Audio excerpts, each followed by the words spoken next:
You cannot get away from it. You are in a vibrational and emotional relationship with who you have become constantly, eternally, forevermore.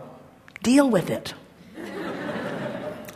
We want you to be aware of it, because when you are consciously aware that there is a vibrational attitude or beingness that has occurred because of what you have lived, then you can start feeling your way into emotional and vibrational alignment with it. For example, so Esther and her sister's husband had a lovely meal in Del Mar, and then decided to stop at the grocery store for some water and milk. And while they were in the grocery store, an 18-year-old lovely little girl in her new-to-her Mustang was driving on a wet street. Her car got away from her. It was impossible to even imagine how she got up so much speed in such a short period of time. And she buried the nose of her little Mustang in the nose of Esther's Cadillac Escalade.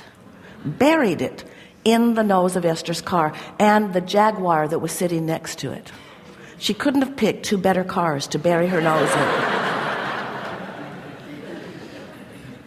And when Esther saw it, the cars were stuck together. The tow trucks had to pull them apart.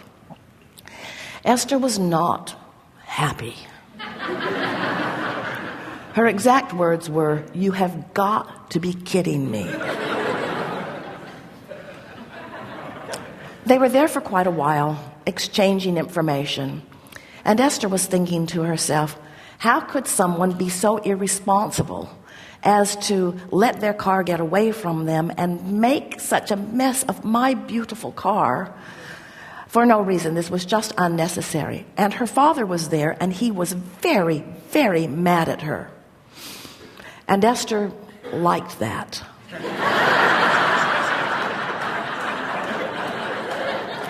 Because Esther was very, very mad at her too. No reason for this.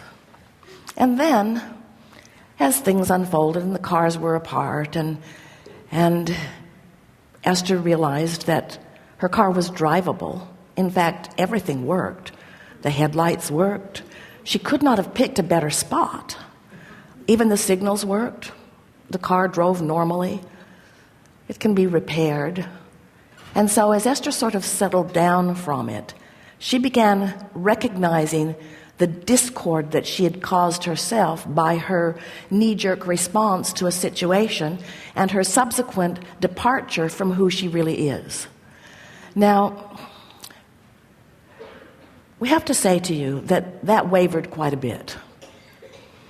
As she was mad and then not mad, and then mad and then not mad. And every time she thought about what this now meant, she got mad. So she found that she could choose whether to be mad or not mad, but mad seemed more appropriate under the conditions. It just did. It just did, especially when she looked at her car, especially when others looked at her car and she knew they were thinking that she did it, that she did it, that she did it.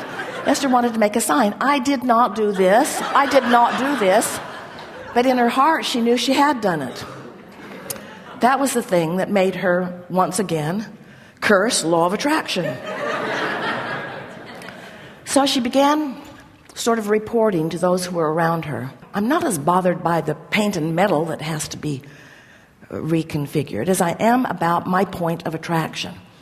I guess I've just been feeling so sorry for myself and feeling vulnerable, and so this is what has come of this. But that thought felt bogus and awful. But it also somehow had little resonance. In other words, things like that shouldn't happen to people who are deliberate creators, and yet there it was, a big hole in the front of her car. And so, as they were pulling the cars apart, her brother-in-law had said, you know, Esther, I don't think you're going to have too much trouble with this car. This car is a tank. And when they pulled the cars apart, everything seemed fine. They drove away. She drove it here. You can see it if you'd like. Just don't take pictures and put them on the internet. She doesn't care.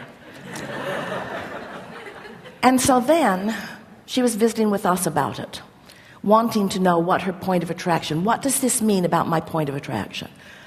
And we explained to her that we are not going to make her the exception in the universe. You are not the exception in the universe. Of course, everything that happens to you is part of your attraction.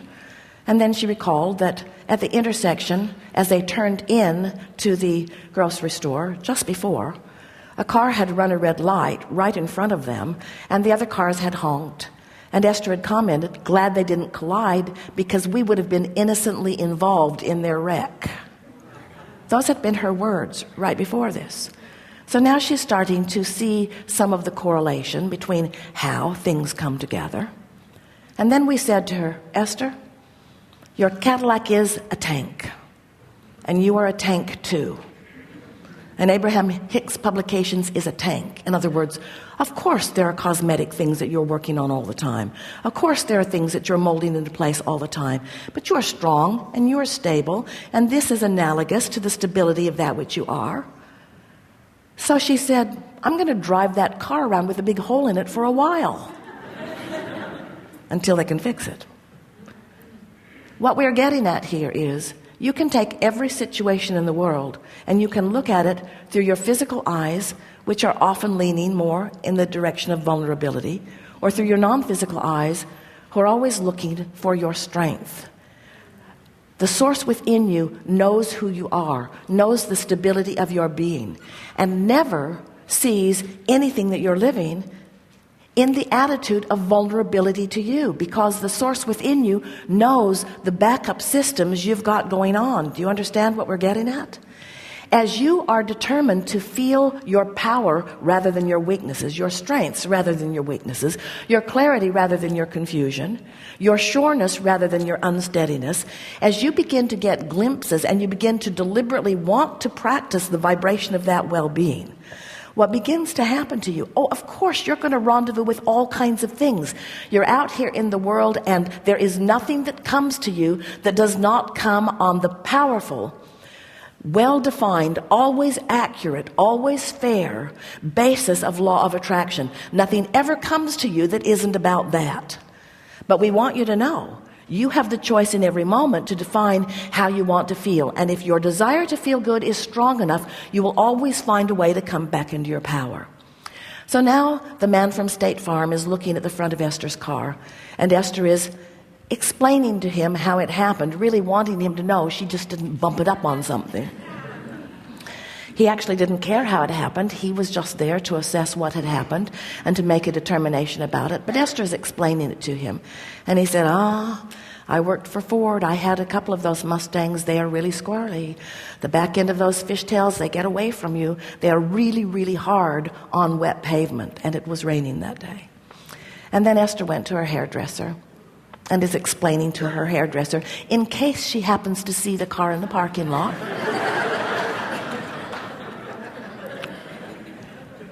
and her hairdresser said, I had 2 Mustangs. They are really difficult on wet roads. There's something about the back end of those that makes them really hard to control. And suddenly, Esther is feeling relief, because she had been holding that one little nugget of blame to that little 18-year-old girl who the last time she saw her was in the parking lot crying until her eyelashes were coming off. Wanting Esther to know that she didn't mean to do it, she didn't mean to do it, she didn't mean to do it, she didn't mean to do it. So Esther called her father and said, I just want you to know that 2 people today told me exactly the same thing, and I think we should all let your little girl off the hook on this. He said, what do you have to say? And Esther said, those cars are hard to manage on the wet roads. We were all too hard on her. And Esther could feel the relief coming over him. And she knows that there was soon to be relief coming over this little girl, because everything that happens is a co-creation. And when you decide that you're going to blame the one who seemed at most fault instead of take responsibility for the part you play, the reason you feel so awful is not because you're mad at the little girl. Is because you're all upside down about how things are being created in your reality. You are running around this planet as cooperative components to one another, not to do bad things to each other and not to teach other lessons, but to sift through the data, to put things in your vortex to which your inner being is already aligned so that you can experience the joy of alignment. So then Esther began noticing what fun it was. She met a whole host of new people on the process of getting this into alignment, and there's still more to come. More lovely people interacting on different levels. Isn't that what life is all about? And so, of course, you don't want someone to bury their Mustang in the front of your vehicle. That's not our message here at all. But we are acknowledging that there are plenty of things that you don't want that are bumping into you. Plenty of things that you don't want that are bumping into you. And your reaction to the bump, it's normal when you first get bumped to have a knee-jerk reaction. Maybe if you don't really understand who you are. But in time, the woman who drove the Jaguar was standing in a more stable place than Esther in terms of her life. Her husband came to assess it, and they were both smiling in the parking lot. And Esther said to both of them, "Stop smiling." You are far too happy. This is what I teach, but it is not what I live. You are smiling too much here. And of course she didn't mean it, but isn't it annoying to see someone living the exact thing that you are living and feeling so differently about it, you see? And what we're wanting you to understand is that the source within you, that your inner being, that who you really are, that is converging with you out here on the leading edge of that which you are living, that source within you has a different opinion often than you do if you feel anything less than wonderful. The source within you is always acknowledging the value in the rendezvous. The source within you is always looking for the positive aspects and the benefit of. And when you make one small decision, and it really is a smaller decision than any of you realize, when you make the small decision that you are going to feel good no matter what, that today, no matter what you are doing or where you are going or who you are doing it with, that you're going to look for reasons to feel good, you begin to tune yourself to the vibration of the source within you, and then that becomes your dominant point of attraction. Instead of some conversation, you see, everything that happens has some law of attraction vibrational hook. It was not accidental that occurred right after Esther had fanned the flames of people doing weird things in traffic that made her a vulnerable target. It's not an odd thing. It was not a strange coincidence that as Esther came into the parking lot, she picked that place to park. None of this is accidental. Nothing is accidental. Everything is vibrationally aligned. And the composite of vibrations that you hold are all part of it. So was this an awful thing that happened? Certainly not. Are there awful things that happen? No, not really. This is the thing that we want you to understand. From your broader point of view, everything fits into vibrational alignment with the well-being that you want and deserve. And as you begin looking for evidence of that, you begin living more of those moments so that it's peak, peak, peak, peak, peak, peak, peak, peak, peak. It was a peak moment for Esther when she called that father and explained to him her newfound perspective and expressed through the tone in her voice and through the conversation that she had her genuine love and appreciation, her genuine affection and desire for well-being for the young girl who just 2 days before had caused her something entirely different than that, or at least that was the credit that Esther was giving to her. When you come back into alignment, it's because you have aligned with your inner being. When you feel good, it's because you've aligned with who you are. When you feel bad, it is because you are not aligning with who you are. And whoever is running into the front of your car is irrelevant to the equation, really, really, really, really, really. So, there is mayhem in the parking lot right now. No one is afraid. We are eager to talk with you about anything that you want to talk about.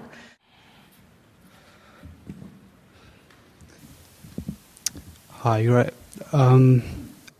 It's sort of like I'm stuck with a vibration that I can't change. I try really hard to change it as well. Like I try finding better feeling thoughts, but what happens is I just go straight back to where I started off with. Well, you have to do it a little bit at a time. So what happens is, because you feel a certain way, that's the vibration that you're offering. Because that's the vibration that you're offering, that's what comes back to you. As that comes back to you, it confirms the feeling that you had, which causes you to offer the vibration more.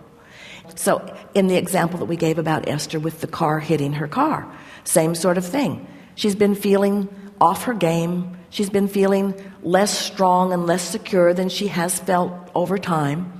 She's been feeling sort of vulnerable. That feeling of vulnerability causes her to say things that are not things that she would normally say, caused her to rendezvous with a near accident, which she normally wouldn't rendezvous with, but given this new vibration, so here it comes. Then she commented about what a close call it was, and even though nothing happened at that intersection, under the bridge, entering the freeway, nothing happened, she found the words that said, if that guy who did that thing that he shouldn't have been doing had hit that other car, then likely we would have been involved in something even though we were innocent. So now here she is. She was feeling it. Now there's evidence. Now she's commenting on the evidence. Now she's feeling it more. Now she parks her car innocently in a parking lot, and while she's in the grocery store, someone hits her car. So now, see what's going on. So she was feeling that way. The manifestation confirmed how she was feeling. Now she comes out, and here is something she really doesn't want. There's a girl crying. Her father is there. He's enraged. The car is smashed into her car. Now you're observing something more. Now you're observing it. Now you're having a knee-jerk response to it. In other words, it's like letting what is control how you feel. But the question is, when did it start? In other words, when did this chain that led to that start? And the bigger question that we're really wanting you to hear is, what was the chain really leading to? In other words, what did it actually lead to? Eventually, Esther felt enough discord from it. When Esther got really, really mad at that sweet little girl, that's when Esther started rethinking it, because that's not who she is and it's not what she wants. She did not want to stand in that place of blame there. So then another intention kicked in, because whenever you know what you don't want, what you do want is part of the equation too. So in this story that we're giving you, at some point along the way, Esther made a decision that she was no longer happy feeling bad. And as she visited with us about it, we helped her to see this is not evidence of your vulnerability. This is evidence of your invincibility. Good. Thank you.